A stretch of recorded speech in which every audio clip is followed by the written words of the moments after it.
Pendant un moment, tout autour de Dagger se centra sur cette silhouette qui était tranquillement assise dans la loge réservée dans les gradins. Leurs regards s'accrochèrent en un rapport de force silencieux, l'un triomphant, l'autre plein de promesses.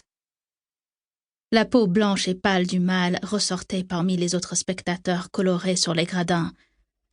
Il n'avait pas essayé de dissimuler son visage afin de conserver l'anonymat. Il savait que Dagger le chercherait, et il voulait qu'il le retrouve. Une haine profonde brûlait amèrement à l'intérieur du Trivateur, menaçant de bouillonner au point qu'il crut qu'il allait exploser. Il rendit son regard à Cordes Kellman.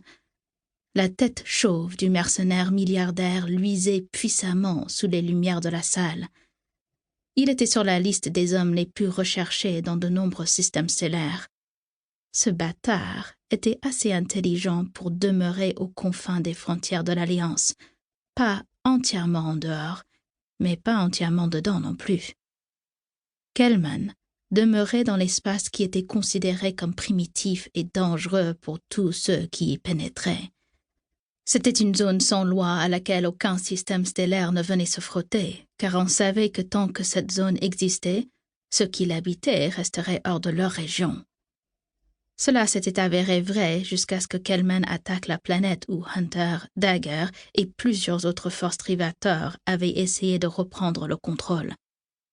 Cette attaque s'était avérée être un piège. Kellman avait été le cerveau derrière la fausse bataille qui avait mené à sa capture. Il ne savait pas ce qui était arrivé à son coéquipier Edge.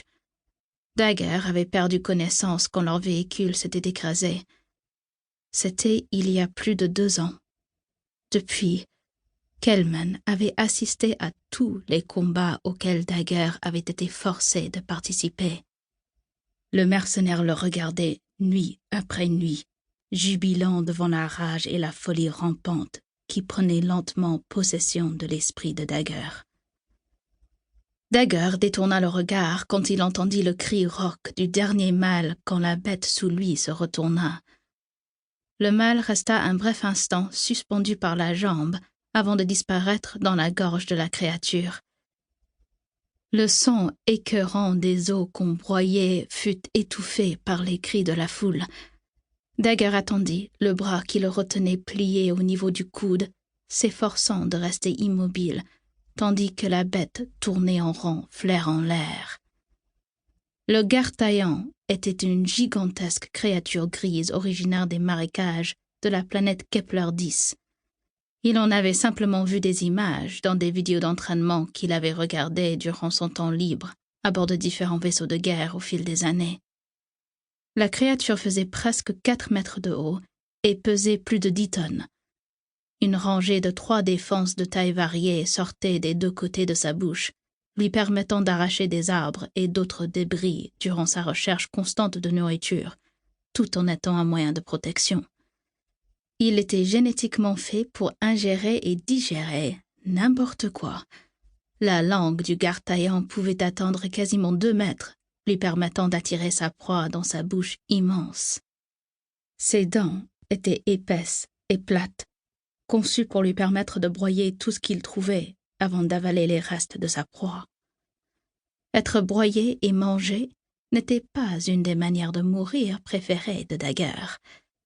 Il savait que le Gartaillan possédait un point faible. Il était pour ainsi dire aveugle. Il dépendait presque exclusivement de son odorat.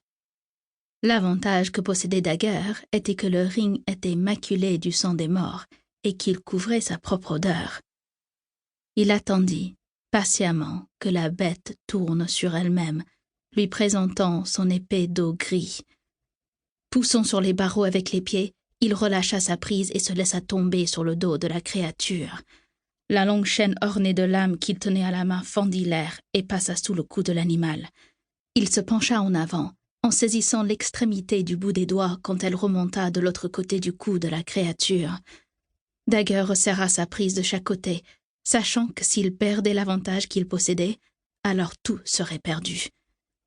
Se penchant en avant, Les muscles de ses bras se tendirent quand il tira pour enfoncer les lames tranchantes comme des rasoirs. Pour continuer à écouter ce livre audio gratuitement, cliquez sur le lien dans la description et vous pourrez l'écouter en entier sans frais grâce à l'essai de 30 jours d'Audible.